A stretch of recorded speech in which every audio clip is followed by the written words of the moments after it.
Hi everyone, I'm back again to talk about reflection and tie it to the Bible specifically. I already shared my story with you on how I had to do a difficult reflection, but this is where it all stems from. And so in the Bible, one of the wisest people known is Solomon. And Solomon asks God to give him wisdom. And God is pleased by that answer, not only gives him wisdom, but gives him riches, many wives. I mean, really just a very fulfilling, everything you would need life.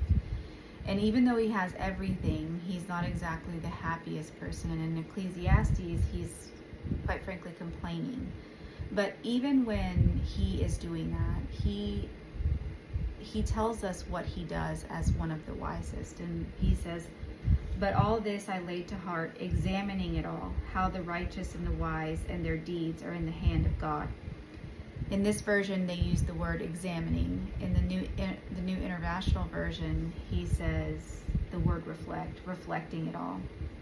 And in the Message version, it says, "Well, I took all this in and thought it through, inside and out." And he said, "Here's what I understood, the good, the wise, and all that they are in God's hands. But day by day, whether it's love or hate they're dealing with, they don't know." And so this is one of the first instances where we see real reflection, although it's mentioned in other places. This is one that's very meaningful, knowing that he is the wisest and he's thinking it through and through. And that's really what we're calling ourselves to do, is really just stop and reflect. But there's other places that talk about reflection specifically. And so in Psalms, in 139 verse 23, it says, "Search me, O God, and know my heart. Try me and know my thoughts. And see if there may be any grievous way in me, and lead me in the way of everlasting life." In the New International Version, instead of grievous way, it says offensive way.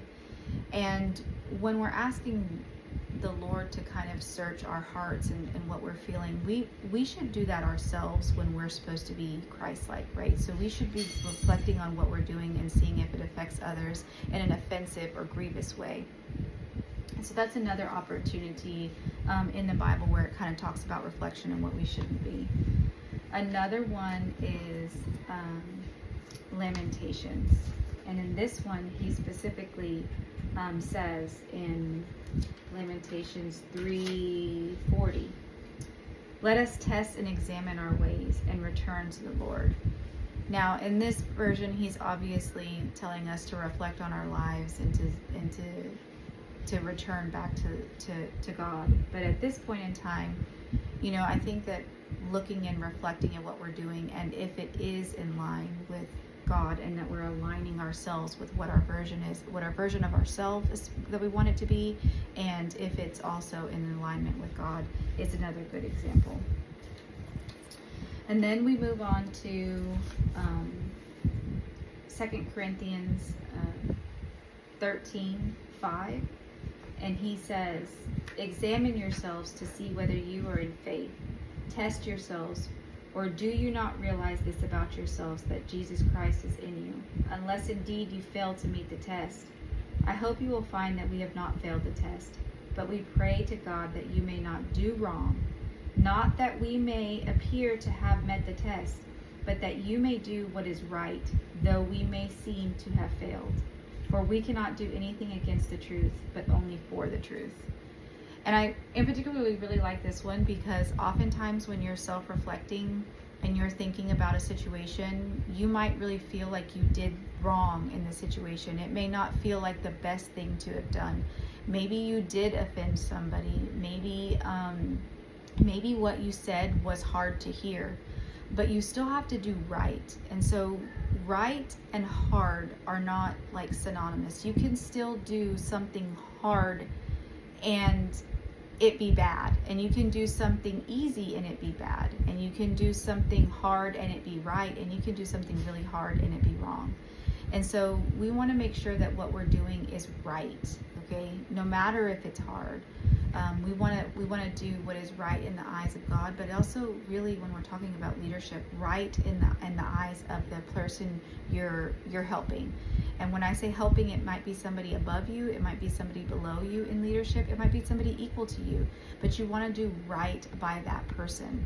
And if you always keep that at the center of what you're doing, then even when it feels like you're failing, so maybe they quit, or maybe they don't like what you said, or any of those kinds of things, even if that happens, if you are truly doing what is right, then you can feel good about it on the inside. It's when we do wrong that obviously it's a little bit harder. I have another one, but I'm going to go to the Message version on this one. And in this one, we're going to be in Galatians 6. And in the English Standard Version, the name of the chapter is Bear One Another's Burdens. And I really like that over the Message version of what it says. And the reason why is because it's really important to understand when you're having a conversation, or even especially in conflict resolution, that you understand that you are taking on those burdens of that other person. You are indeed wanting to know what those are and trying to really control the only thing that you can control, which is yourself, to meet the needs of that other person. And so this is why I particularly like this one, especially in self-reflection.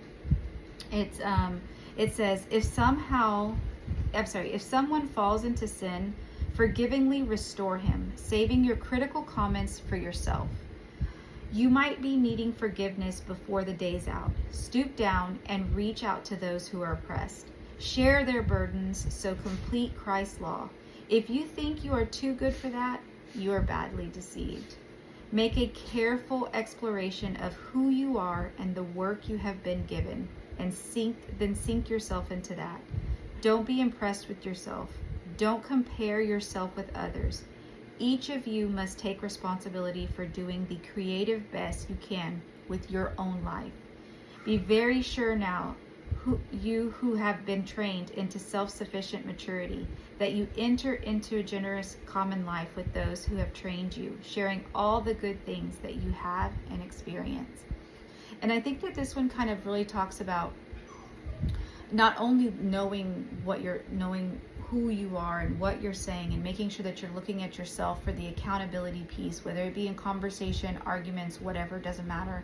Even in your own particular work or what you're producing, is really understanding that in the core of who you are the person who you should be looking to, with the thought that you are bearing the burden of somebody else. You are serving, truly in real life, serving any person that you're coming in contact with.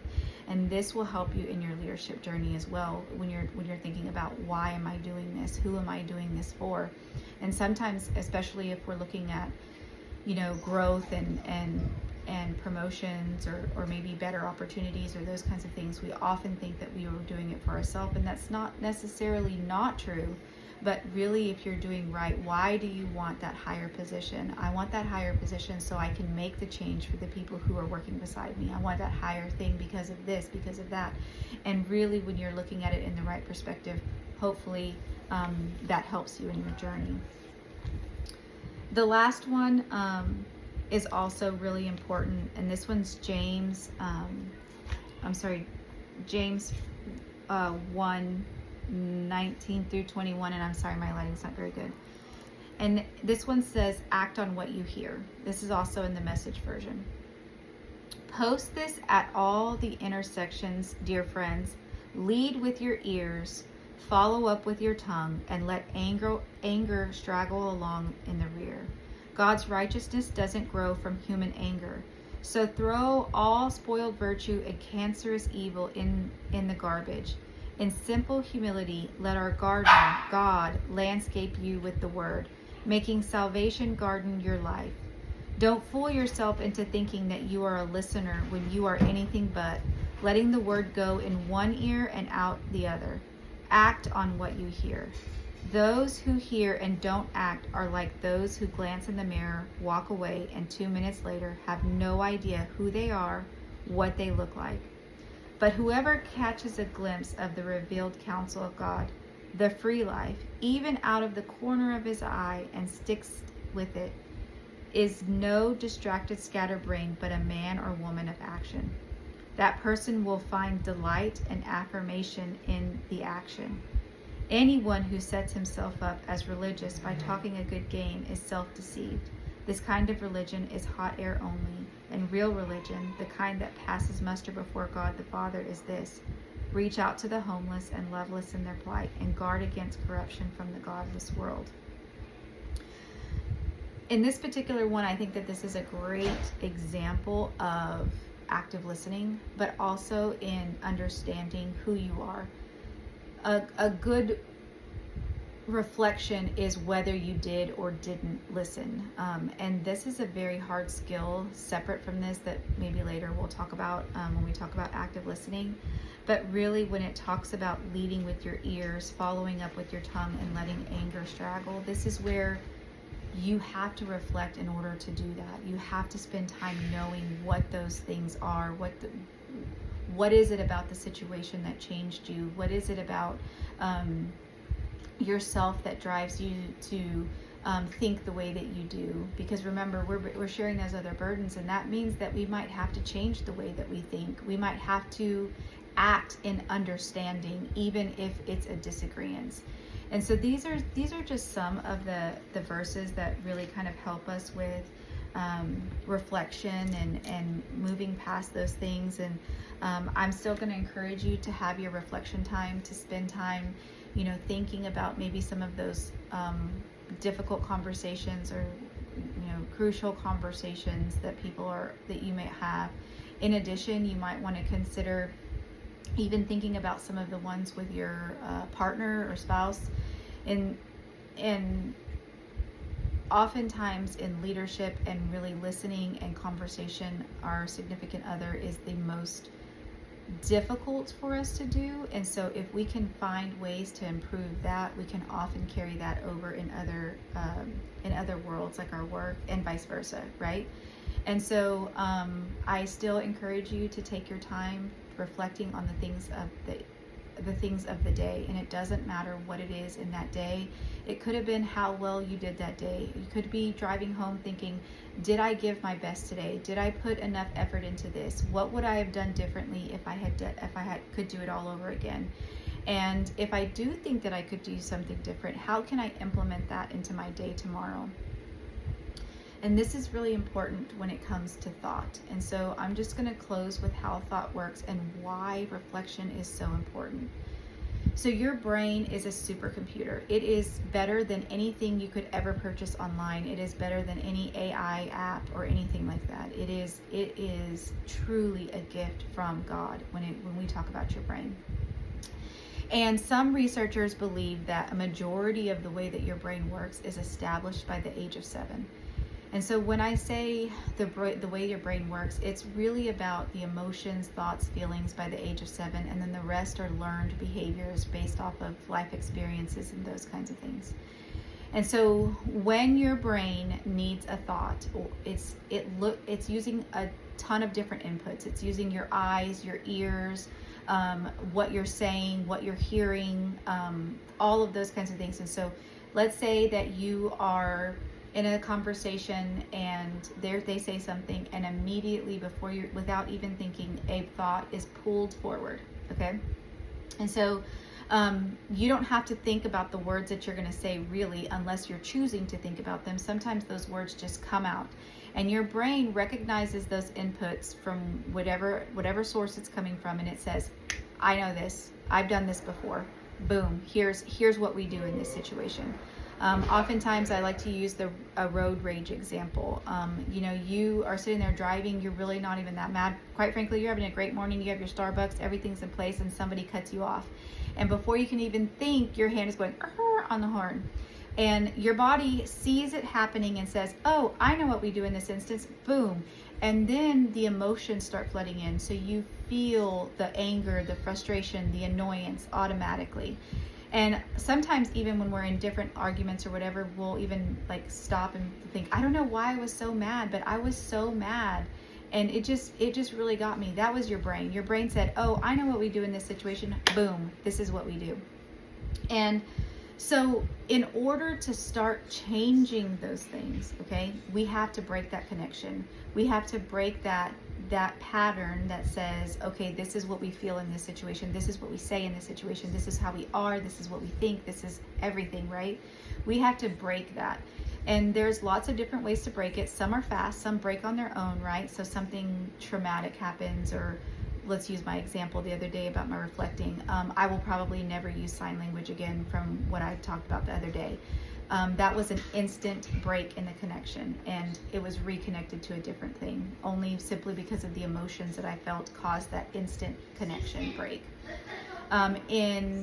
In real life, though, not everything is as instant, and so we have to start training our brains to get a different answer. And so if we put forth another answer in there as an option, our brain has the option to say, oh, we thought about this, we want to respond like this, instead of the old way that we respond. That's one way of doing it. The other way, sorry, one second. Our other way of doing that is, sorry, they made me lose my thought. Another way of doing that is a slow reconnection, where we stop and we take control of that kind of that little person in there, making those, pulling that cord and bringing it forward. We're like, nope, stop. We said we weren't going to do this anymore. We're going to try something different. And still that little person just says, no, we like doing this. And you're going to have to say no. You might just say no 30 times, 40 times, 50 times. It doesn't necessarily matter. You're going to have to continuously say, no, we're not going to do that. We're going to do this. And slowly over time, you build that new reconnection where without a thought, it's the first thing that comes forward. And so we can do hard things. We can continue to practice. We can continue to get better. And my favorite thing to tell people is all we can do is be better than we were the day before. And if we're worse than the day before, then all we can do better is the next time. So it's not that big a deal. You're going to make mistakes. You're going to be, you will even sometimes even see yourself doing the old thing. It'll be like almost your spiritual self watching you do the wrong thing, and you will want to stop it, but you just can't stop it. That's okay. That's all part of the process. That's totally normal, because as you change and grow, you're going to start to see the difference in yourself. And as you reflect on all of those things, you're going to start to see the difference. And we have to start being okay with feeling good about even the smallest progress. A lot of people want to get frustrated over not being able to do the things as quickly as they want to do it. You know what? It's not that serious. We have one life. Let's not spend it being upset. Let's spend it being feeling good about how far we've come. And I'm not saying I'm perfect. I make a lot of mistakes. I say a lot of different things, and maybe think about how I could do that differently. And I spend a lot of time thinking about things. And step one, you need to worry about yourself, okay? You need to worry about what's coming out of you, because that is the only thing that you can truly control. But step two later will be starting to worry about how what you say affects others, and maybe what you do that could change that effect on other people.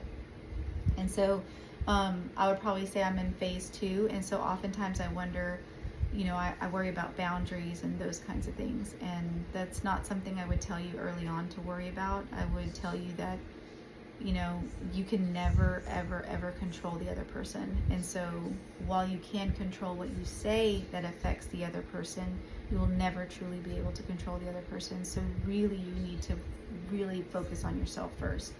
I tell people that, whether that's, again, remember, we're going to practice with our significant other. Same thing with our significant other. You're never going to change your significant other. You can only change how you respond to your significant other, who can then choose to change themselves, right? And so in that same concept, in that same idea, we're not going to be worried about if we're going to really truly change or do something different for the other person. We're going to focus on what we can do to make an impact in that situation. I hope that is helpful, and I will what I will do is post the scriptures in the description. That way you guys can have them, because I was going kind of fast. I appreciate you listening. Thank you.